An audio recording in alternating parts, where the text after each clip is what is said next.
What follows is a science fiction story about war that depicts combat. There are scenes that describe graphic violence. The story is neither intended for nor appropriate for children. If you're looking for a lighter or more uplifting experience, allow me to suggest a few other stories from my catalog. Lime Harbor, Bird on Mars, last week's story Legacy, or Singular, one of my earliest uploads. I appreciate your patience during this preamble. With that now said, on with the story. The First Man by P.E. Rowe. I'm a different person now. Transom changed me. In less than 3 days, everything I believed to be important evaporated. Now I'm left with a hollow understanding of what it means to be a human being. 3 days. All the forbidden thoughts have come flooding out of me, the questions I never would have dared to ask. My name is Mattia Broyle. I am from Edoras. I was born into war, forged for that single purpose, just as every child of my generation was. Perhaps some in my parents' generation remember a time before it, but war is our only reality now. Our culture has been saturated in it, subsumed by it. I suppose I hope to speak to posterity from my little outpost, to those lucky souls who are blessed enough to be born into the opposite condition, knowing only peace. You need to understand how fast it can happen, how quickly the mind can be conditioned to accept such horrors as you'd only read about or seen in stories, things you wouldn't have thought possible. The things you would do, you need to think them possible and reasonable first. Our education was martial. We were raised in military academies from early on. Graduation left us with only 2 options, enlistment or commissioning. Either way, we donned the colors of Edoras and knew our destiny was to fight Trasp. Less than half of our childhood friends and compatriots would see our 30th birthdays. That was simple statistics. But we all thought it would be us. We would be the ones to make it. They did not need to teach us to hate Trasp. It came naturally. We would see the notices, the older brothers and sisters of our friends, sometimes our own, dead at Burning Rock or Richfield. We would see the reports, 2 million dead in a sneak attack on the exocylinders. We didn't need to be conditioned to hate the people responsible for those atrocities, nor did we need to be convinced of the stakes of the fight. To hate Trasp was obvious. The prospect of peace was the foreign concept. Even asking about this status quo was a forbidden idea. As a young man, before I was commissioned, my compatriots would talk of our future assignments, and inevitably, bloated with bravado and ignorance, we'd speak of our desires to cut our teeth on the great fronts of the war. We looked up to the lucky few who came back, their glory, honor, and heroism pinned on their chests for all to see. The respect that was paid when each passed in the streets on every corner of our world. We all said that was what we desired. That, or to give our lives to our homeworld's cause, to our future. That was the only proper way to live. I was as ambitious and zealous as any in my cohort. It may be difficult for one foreign to war to imagine how crushing a blow it was to be assigned to an outpost like Priam. It wasn't just that the odds of seeing battle were scant. The true source of the disappointment was that so far out here, it was difficult to see any way of contributing. To train my whole life for a purpose, only to be sent as far away from the central fight as possible? Even logistics specialists, freight haulers, munitions developers, miners, the list was long. Nearly everyone was making a greater difference than us. Priam was an ice planet, over 100 light years beyond the lettered systems, where only sporadic fighting had ever been registered. Old intelligence reports had once indicated that Trasp planned to use obscure, marginally habitable worlds, like Priam, to stage incursions into our shipyards in the Gamma and Delta systems, neutral moons like Ravine and Martha, even the Kappas. So the unlikeliest of assignments, Priam and Cordis, were still possible, where we lonely few were sent to keep watch over uninhabited space to make sure the Trasp left it that way. As our CO Caffey put it, we watched the battery's naked ass from 1 trillion miles away. Caffey was a second lieutenant when I arrived, 2 years before Transom did. Shortly after I arrived, Caffey was promoted to full lieutenant by correspondence. I was one of his 2 junior officers. Myself, Second Lieutenant Mattia Broyle, who everyone on Priam called Matty, and Second Lieutenant Rain Park were the other officers there. The sergeant among the ranked was Tara Blanken. She had 8 specialists under her. A combat specialist, 2 communications and surveillance personnel, a logistics technician, a medic, a pilot, and 2 non-designee enlisted whose specialty seemed to be complaining and causing Caffey all manner of grief. In truth, none of them were bad kids. They were just bored, as we were. Kaffee had been there 4 years before I arrived, and in the 2 years I was there before Transom's appearance, the most exciting thing any of us had seen was when Terra's scope team had caught a glimpse of an unlicensed freighter storing illegal munitions on one of the system's moons. Kaffee was itching to interdict, but we were instructed to stand down rather than reveal our presence. We were all so programmed for the fight that none of us appreciated the blessing that an assignment to Priam was, most of all Kaffee. He resented never getting reassigned. Logistically, it made little sense, with the time it took to get out here. But what was unspoken was that as prepared as Kaffee may have been to command on the day he arrived, leadership recognized that they couldn't put any of us back into combat positions and expect us to perform. We all expected to be sidelined indefinitely, for none of us had ever been sent back to any real post. Kaffee himself had grown fat by military standards, and a year after I arrived, he and Rain started a relationship that was so open, he didn't voice any objection when Tara and I did the same. I was tasked with general training, and I ran it to the letter. Fitness and basic combat maneuvers, anything that teams of 2 to 12 fighters could perform. Mostly, operations went smoothly, or at least we were so ignorant of real combat that we didn't know the difference. We were so far out, though, that we had minimal drone coverage, no robotic field units, and little hope of surviving if an actual TRASP combat force appeared, discovered us, and engaged us, which is why Command sent Transom. Our site was in an ice cavern along the edge of a glacial plain. The post was well hidden, and it was the only place the unit's ship was safe from the shifting ice. We hadn't had a proper site meeting in weeks.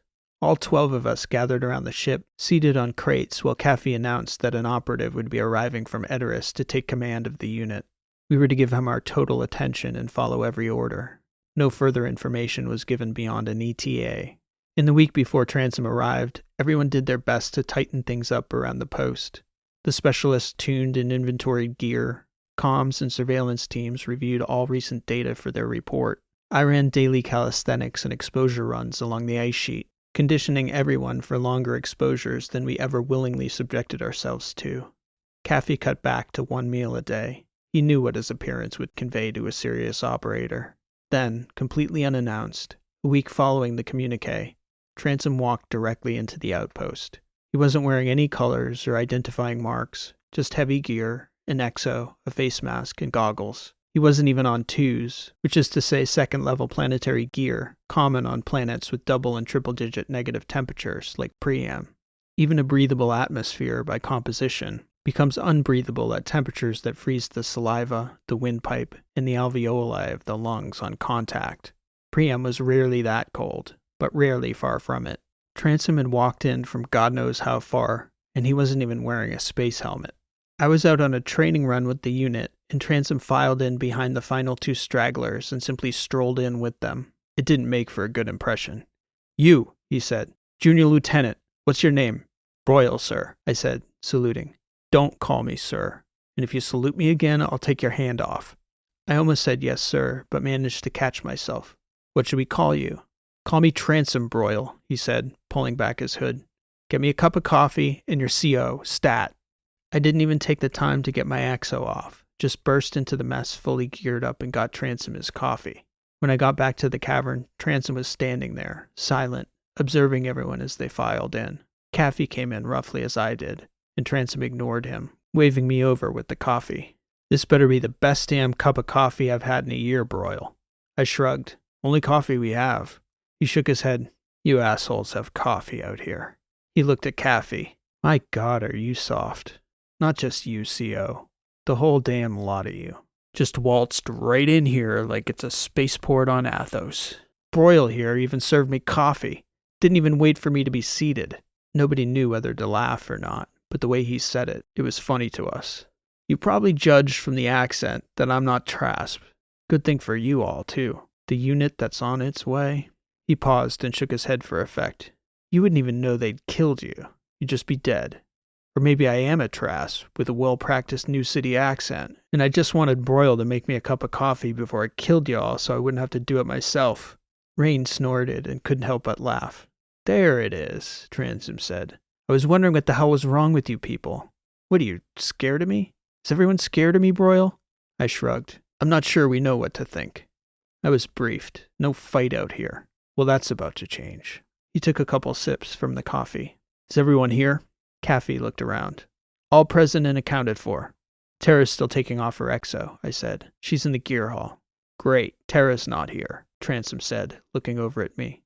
Go and get your girlfriend and bring her back in here, Broyle. I'm not sure whether he was guessing or just saying it to take a gauge of the reaction, but everyone suddenly looked at Transom as though he was clairvoyant. I didn't wait to observe his reaction to being right. I just double-timed it to the gear hall to get Tara. I told her not to salute him as we double-timed it back.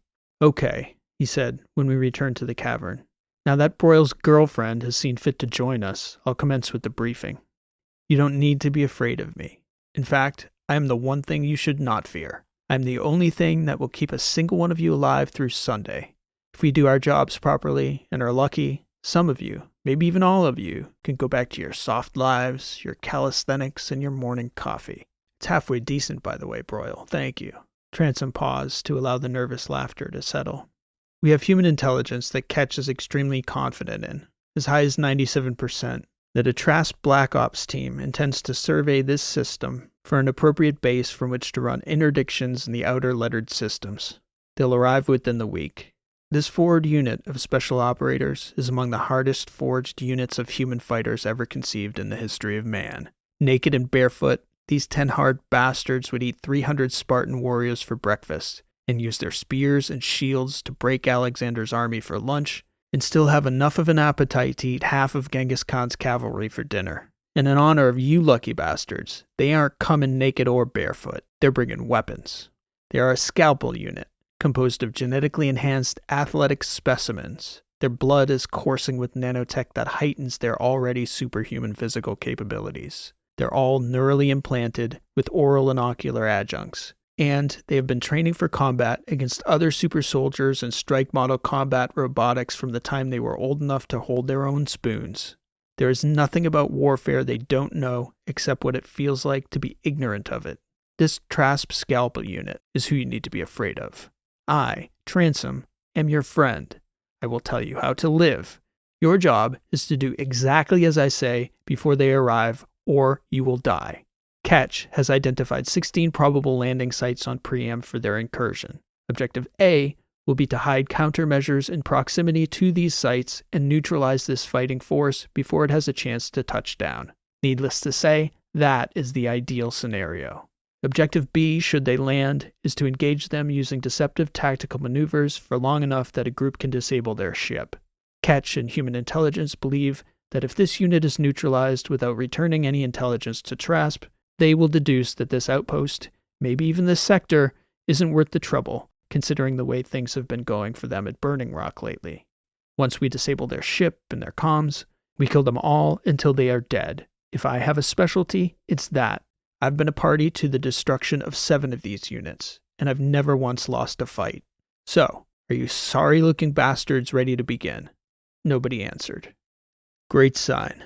But hell, it's hard to be enthusiastic when you've just soiled yourselves and it's 13 below. Isn't that balmy for this place, though?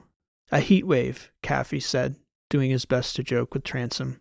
Okay, Broyle, get me another cup of coffee and we'll start breaking this operation down properly. Transom had detailed plans laid out from the Intelligence Bureau and Ketch, the Ateran standard warfighting AI strategist. We had a 5-day window to deploy countermeasures to the prospective landing sites, conceal our presence, and drill our ambush maneuvers in case our initial plan failed. Transom made it clear that once the Trask were on the planet, only passive communications would be allowed.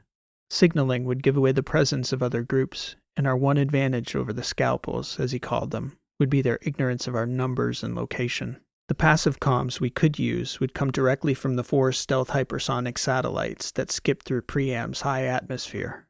Transom separated us into 4 teams. Caffey and Rain each led a team of 4, while Tara and the 2 munitions specialists were deployed to set the countermeasures that the forward teams dug. Transom, meanwhile, drafted me to provide cover for him when he attacked their ship. It was the most rigorous part of the operation. Because we couldn't be certain where they would land, we would have to cover considerable ground on foot after they landed to avoid being detected. Their MO when scouting a planet, according to Ketch, was to air survey, followed by a focused ground recon of the surveyed area, before setting up a base to run ops from once the area was cleared. Our ground units would attack in a coordinated pattern at the scalpel unit's greatest distance from their ship. While they were engaged, Transom and I would move in and destroy their ship, leaving their soldiers vulnerable to air support from our Harrier. The Harrier would then extract Terra and the munitions team, who would drop hell on their heads, as Transom put it. Once you see their ship on fire, he instructed, Groups 1 and 2 will fall back under air cover, while the Harrier rains down fire on them from the stratosphere. Then, we pick Trasps off one by one. As soon as they're stranded, it's comms up, coordinated through me, then Caffey, then the next in command if we go down. We have the element of surprise and the opportunity to plan and coordinate. Battles are won before they begin. That's a piece of War College truth that actually turns out to be battlefield truth too. An eternal law. At that point, it became a matter of cutting through the work and getting our heads right for the first real fight of our lives. I won't lie, in hindsight, the prospect was exhilarating, intoxicating even, to finally get a chance to fight real combat against the toughest of opponents, and as we saw it, to have a real chance to win. Even Caffey, after all that time resigned to the quiet life on the edge of the war, was amped up almost to the point our familiar CO was a totally different person. I'd never seen Rain so focused. And Terra, even with the pressure of overseeing the munitions team, was positively giddy. She mentioned to me one night that week in the gear hall that she'd never seen a Trasp in real life. Neither have any of us, I said, except Transom. Do you think they even know we're here, Maddie? She asked me. I hope not, I said. I hope they never find out. I hope our countermeasures fry the lot of them before they even touch down. I don't, she said. I want to fight them. She'd lost 2 older brothers, one at Burning Rock and another at Richfield. They need to pay for what they've done to us. Agreed. I just hope it comes in the form of a big Trasp fireball falling from the sky. Then none of them gets any of us. I don't think Transom is lying about this scalpel squadron. I think they might cut us up if they got on the ground. On the final day of preparation, we used industrial carriers and exos to clear out the ice constricting the cavern entrance, so we could fly the Harrier out to deploy. Then, all that was left to do was wait, and we didn't have to wait long. Passive sensors caught a ship entering the system the following afternoon, tracking right for Priam. As predicted, the vessel was a fast-attack Trasp tactical interdictor, designed for close air combat and troop deployment. Tough to take down, Transom told us. But if they enter any of our countermeasure windows, they don't stand a chance. We stood at the ready, watching as they approached, trying to predict their course from their bearing. As they neared the atmosphere, calm silence, Transom declared. Gear up and prepare to board the Harrier. All we could do was watch and hope they tracked to one of Ketch's 16 landing spots. I didn't have the faintest idea how the AI selected such things. Surely every time one of our ships or their ships landed, we both understood that the other could be tracking them. They knew what we knew, and the AI would be taking this into account. How then, in the entirety of a world, could we expect they would hit one of our 10-kilometer circles?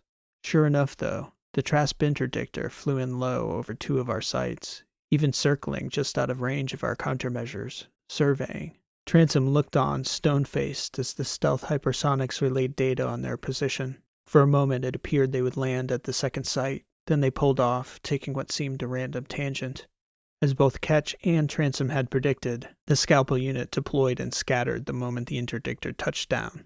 When the stealth hypersonics relayed visuals of the scalpels, it was the first time the situation seemed real to me.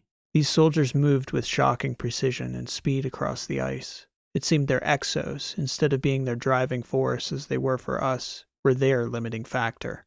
The thought of all 12 of us engaging even one of these fighters seemed a daunting prospect. And with Transom and I set to pursue the interdictor, the numbers would be near even. All we had going for us was the element of surprise. Obviously, the ideal didn't play out, Transom said. Seldom does in combat. We have a plan to execute. Our pilot kept us dangerously low to the horizon, never breaking the detection ceiling. Their interdictor system circled in a random flight pattern, partly monitoring the Trasp team's progress, partly monitoring for possible enemy presence. Our job was to creep as close to their horizon as possible and deploy our ambush teams.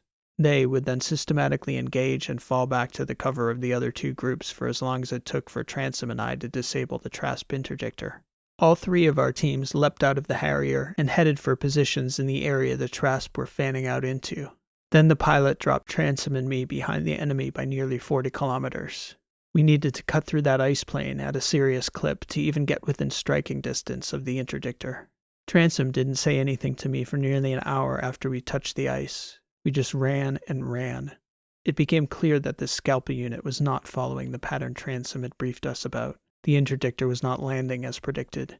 According to his briefing and Ketch's intelligence, their interdictor would clear the area, circle a few times, and then land at their 6, only it showed no signs of landing. Transom, I asked him between breaths, why would the Trasp send these scalpels to scout a planet like Priam? I didn't think of it before, but it seems odd now. Stealth incursion, he said. A small but deadly team could go unseen. But if they're discovered, their job is to leave no witnesses to report their presence. Now shut up and run, Broyle. And stop asking questions. It's doing time, not asking questions time. I had more questions, like how he knew which way to run if the Trasp ship wasn't going to land for one. Even more pressing, what our ambush groups were supposed to do if the scalpel units got close to them with their air support hovering overhead. We ran and ran. I'd trained my body, and I'd trained my mind to understand that when my body said no more, my mind could override it. Transom gave no sign he was even remotely bothered by the exertion. Even with the exoskeleton doing the real work, my legs were exhausted, and it felt as though my body was actually bearing the 100 kilos the exo was carrying. The light dimmed as the sun set behind the hills along the horizon. Transom and I kept running toward the Trasp rear. Periodically, we would stop to scan for the interdictor. It was still airborne, circling behind the area we could only presume the Scalpel Squadron to be. They had to be on top of our people by then. Transom shrugged his shoulders, but he couldn't deny it. Why isn't it landing, Transom? Probably because they've detected some anomaly, and they're treating it as a threat. Our people? Probably, Broyle. There's nothing else out here. We have to get them out of there. Let them know. Broyle, stop. I'm only going to say this once. And the only reason I'm saying it at all, and not acting on my instincts, is that I need you to set countermeasures when that interdictor finally lands. But you need to get a clue, and fast. You're in a war here, and there are no friends in war. Not me, not anybody else. There are people who kill you, there are people who get you killed, and there are people who help you stay alive. If, for 1 second, you cease to be a person who helps us stay alive, then I'll drop you where you stand. You will not compromise us in any way by attempting to communicate to your unit. Do you understand me?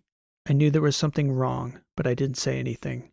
Acknowledge me, damn it, Broyle. I understand you. Good. If we attempt to contact our people, it will confirm our existence. Whatever element of surprise we had has disappeared, except for location, timing, and our numbers. That interdictor will rip our Harrier to shreds the second it moves in to extract our people. So whatever happens, they're on their own. We kept running, the darkness setting in around us. It wasn't long before we started getting imagery from the stealth hypersonics, showing the first of the fighting. Within seconds of the first sign of fire, Caffey's team disappeared from the readouts. It was impossible to tell who fired first, but they were gone. Not a word, Broyle, Transom told me. Keep moving. We kept running for another 20 minutes before the second party, Rain's group, was wiped out by the Trasp. I stopped to observe the encounter on my glasses. Transom took a few steps before stopping as well. His reaction gave me the sense that he wasn't the least bit surprised by the outcome. We need to find cover, he said, pointing to a ridge of rocky outcroppings. They'll scan the area again after they engage the last group. They're going to kill them. Your girlfriend, I know. Sorry about that, kid. Heroes of Edoras all. He was so cynical he couldn't even get the words out without a detectable note of sarcasm in his voice, even under the mask. I wanted to kill him. I don't know how he could have known, but it was at that very moment that he took off his goggles and stared directly at me. Go ahead, Broyle. See what happens. You all wanted to find out about war. That was lesson 1. Pawns die. You're about to get lesson 2. Self-preservation is a powerful motivator. I'm your only lifeline, kid.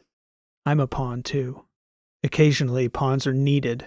And sure, I might be lying to you. What other choice do you have but to let it play out, though? Every other option means you die. I'm not just going to let them kill her. I'm not going to say it again, Broyle. You blow our cover here and I won't even wait for the scalpels to get to you. If you kill us because you can't control your emotions, you'll kill every other person I'm going to save by taking these bastards out. Focus on that. They're the ones killing your friends, not me. I shook my head. Cover, Transom said. We need to get to that ridge before they get the Harrier. Transom knew Terra would call to get picked up. She didn't know any better. She'd seen those scalpels clear out the first two groups as well as we did. We followed it on our view screens as the Trasp interdictor gradually widened its pass around the area, giving the appearance that they were opening a wider search radius. Transom and I were at the base of the rocky ridge by then. He took off his goggles again and tucked under a large, iced-over outcropping between the rocks. "This'll do," he said. "Their ship will land when they're certain they've neutralized their targets." "Neutralized their targets." "Shut up and get in here, Broyle," Transom said. I didn't want to lose the signal from the stealth hypersonics under the rocks. I needed to see. I couldn't pull my eyes away from that dark horizon. "Broyle!" I stared him down. He glared at me. "What?" "You're not even going to watch," I said. "Seen that story before, son. Ends the same way every time." He began to clear out a trench in the ice at the back of the shallow cavern he'd identified as cover. "Suit yourself, kid. Watch. Then get your ass in here and take cover before they scan their perimeter." I don't know what I could compare it to. A snake and a mouse. A child playing chess with a callous adult. Both the tactics and the outcome were obvious from the outside. Tara made the call. The Harrier moved in. And even though they could have hit Tara's group as hard as the others, the scalpels only hit them with enough fire to make them think they were escaping. The second our people boarded the Harrier, the interdictor shot into the theater and turned our ship into a plummeting fireball so big I could see it with my naked eyes from kilometers away.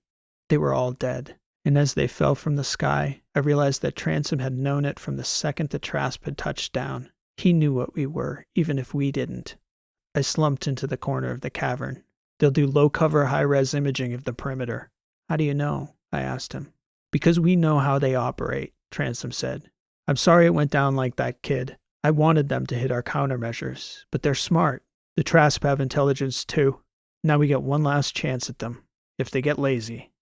We sat in his trench waiting as they surveyed. I had a rush of thoughts I'd have considered traitorous and insane hours before. The Trasp out there, the people who just killed my friends, they were like Transom, doing the job of war-making. I'd fixated my hatred so firmly on Transom that I was able to see them for what they were, operators taking orders, Trasp doing the same thing we were. What Transom had done by deceiving us all was exactly what we told ourselves the Trasp do, the things that made them uniquely evil. As I was sitting there in those minutes without a word between us, I couldn't help but see him just as he'd said. He wasn't going to kill me or get me killed. He was just a person who could keep me alive. I couldn't blame him any more than I could blame those Trasp for acting out the roles they'd been forged for. Here's the deal, Broyle. They came to clear you out. Why? Who knows what the Trasp are planning out here. They think further ahead than we know. They'll assess whether they got the whole unit, and they'll find a fat CO, a junior lieutenant, and the small contingent that was in their intelligence reports. Then, when they're satisfied your group was neutralized in that firefight, they'll board their interdictor and scan the planet until they find your base, light it up from the air, do a planetary overview, and head back to Trasp territory. Mission accomplished. There's only one way to kill perfect fighters. He paused and waited for my response. We hit them when they're together and they're vulnerable. You were paying attention at War College, Broyle, Transom said. It'll probably take them an hour or so to collect the bodies and survey the wreck. They won't be hustling if they think they got everyone. Stay low, head for these coordinates and bury the countermeasures. Then pray like hell when they take off that we hit that interdictor square, because if they don't go down, they'll fly back over us and blow us to hell. Understood, I said. We waited until Transom was reasonably certain they'd completed their scan. Then it was a dead sprint. Transom and I had about an hour to put enough distance between us that a long firing vector would challenge the interdictor's defensive systems when they took off. If they didn't spot us before taking off, I knew it would at least be interesting. As much as I hated myself for thinking it as I ran, I knew Transom's tactics were clever, cold. My lungs burned. I thought about Tara, what she would have thought about what we'd done, what I was doing now. The harder I ran, I convinced myself, the likelier it was that I'd get to watch them burn and fall out of the sky like I'd watched her. I didn't hate these Trasp anymore. If anything, I hated myself. Hated that I was doing what I was doing. Still, I was doing it. A dead run into the darkness, my feet crushing the upper crust of the ice. Every few minutes, my foot would break through and send me tumbling forward onto the ice, hard enough to crush the surface beneath me on impact, sending me sliding up and forward. I was so maddeningly focused I didn't even bounce before floating up to my feet again and kicking onward. When I felt the pain of the fall seconds later through the cold, I was already running again. I imagined I was running away from that pain. It fueled me. In 40 minutes I was there.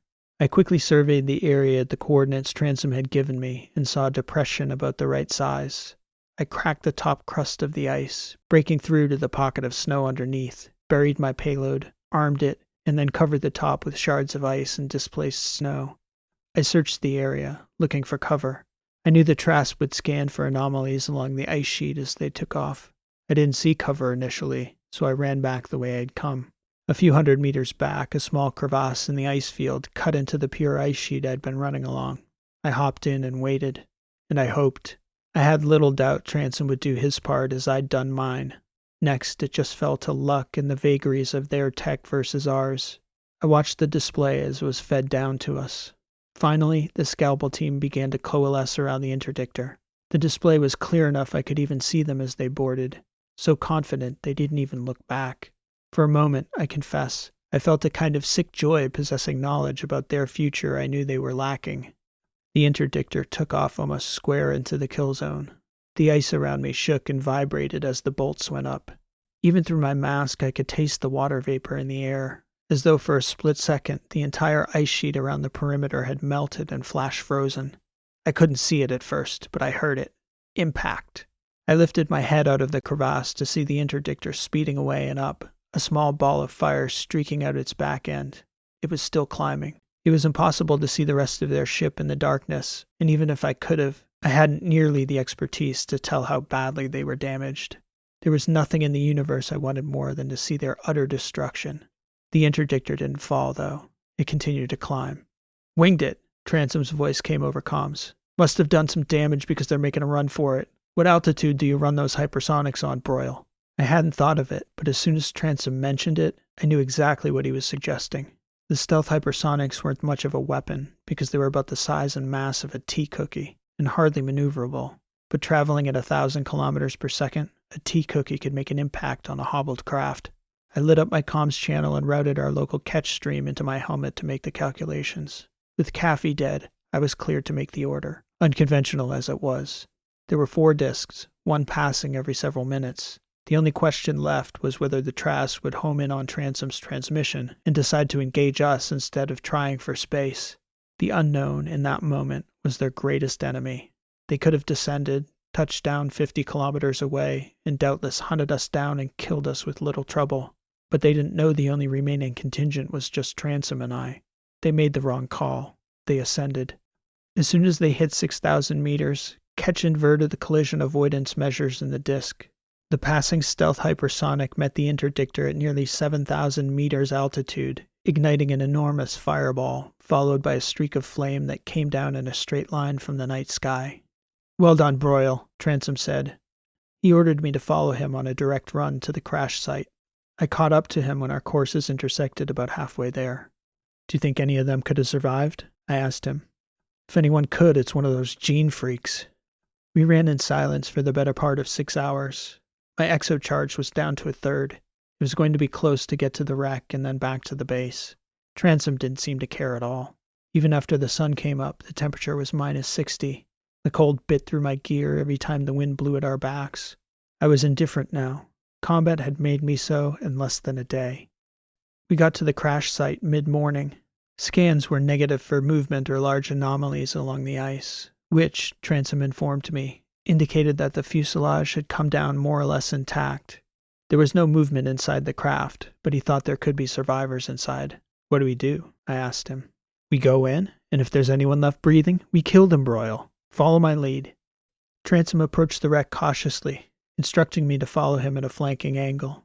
There was no movement. Even through my filter, the smell of smoke was in the air, though there didn't seem to be anything burning in the ship any longer. It was a twisted, mangled wreck, difficult to imagine anyone surviving. When we approached the gaping opening in the fuselage, the interior was littered with bodies and wreckage, a bloody mess all the way up to the flight deck. Transom headed in first, his bolt rifle pointed at every line of sight he took. There didn't appear to be anyone alive. Transom cleared all the way to the front and then doubled back. "Whoa there, Broyle," Transom said. "We got a breather." When he said it, I couldn't believe it. The soldier he'd passed by looked dead at my feet. completely unconscious, his torso blown halfway off. But as Transom approached and knelt to examine the man, I could see him breathing in shallow, short bursts. Tiny puffs of moisture evaporated around the seam of his mask each time his chest moved. "Would you look at that?" Transom said. "First time I've seen that." "What?" "Look at his wounds, Broyle. Frozen solid. Only thing that kept him from bleeding out." "Lucky him."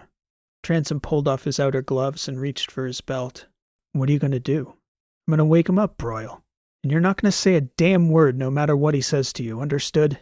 I nodded. Transom dug into his personal med kit, pulling out a plug of epi and smelling salts. He detached the power cell from the man's exo and locked the extremities into place, as if he could have moved anyway. Transom crept closer to the Trasp's head, still on his knees, staring down at the man's face. "Can't be too careful with these bastards," he said, before hitting the Trasp soldier with the smelling salts. It took several slaps and a few repeated belts with the salts before the man coughed, wide-eyed, and then gasped back to life. He looked at Transom as though he recognized him. "It's you," he said, his voice raspy and weak. "Yeah, it's me," Transom said, laughing. "I didn't know you were expecting me." "Obviously not," the Trasp said, coughing as he laughed back. "Probably should have been, in hindsight." The Trasp soldier looked around the wreck and down at his mangled body, then grimaced. "You know who I am," Transom said. "No, but yes. There are stories about the Ateran Reaper. I thought you'd be like us, or maybe a team of strikers." "Just me," Transom said. "Just a guy." "I am Adam," the Trasp said. "Oh, great," Transom said. "The first man." "Who are you, after all?" he asked Transom. "Me? I'm Transom." "This is some Ateran name?" "It's a code name. Some architectural thing, apparently. Who knows how they come up with them?" "I meant your real name." "See that kid over there, Trasp? His entire unit that you slaughtered? They followed every order I issued to the letter for over a week, and they're dead because of it. And none of them knew my name. Kid still doesn't. And you think I'm going to tell you?" "As a sign of respect. Soldier to soldier." "Respect," Transom said, snorting out a cynical laugh. "Hear that, kid? He wants respect. You can consider it a sign of respect that I haven't spat in what's left of your torso." The Trasp grimaced again and then coughed. "What's your name?" Adam asked me.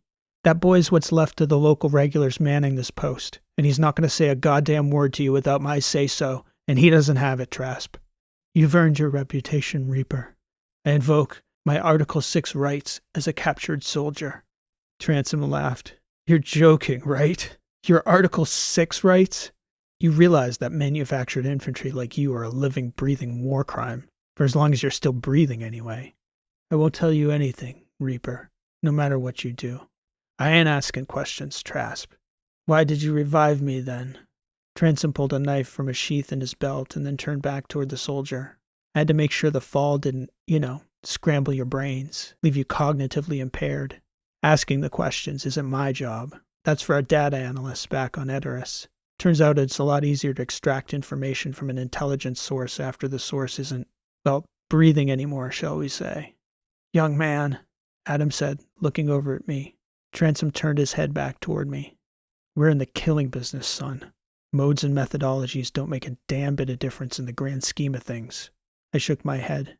"Go get my pack, fill up the back compartment with loose snow and ice. I'm not going to make you watch, but this is happening." "Son, please," Adam said. "Might be a strange start to your great hereafter," Transom said to him.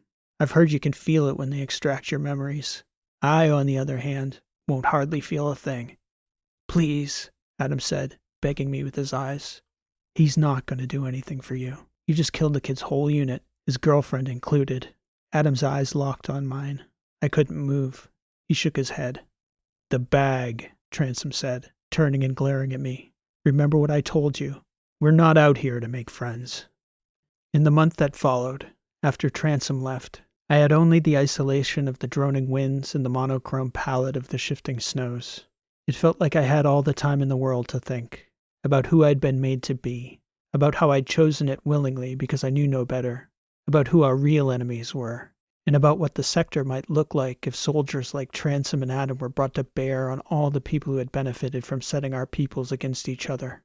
Transom and I didn't talk much in the 3 days he was with me on the post before his transport back to Edoras arrived. He got his own coffee. When the strip came in to pick up Transom, she carried orders for me to hold the post until command decided what they were going to do with the place. Any idea how long that'll be? I asked her. A few weeks, most likely, she said. Try not to go crazy on your own out here. If I were going to go crazy, I'd be there already. What's this guy like? She asked me. I heard stories about him before coming out. The 303 talked him up like he was some kind of legend. Transom? He's a legend, all right. That's a word for it. He showed up in the cavern wearing all his gear just then, hauling a metal box. The strip saluted.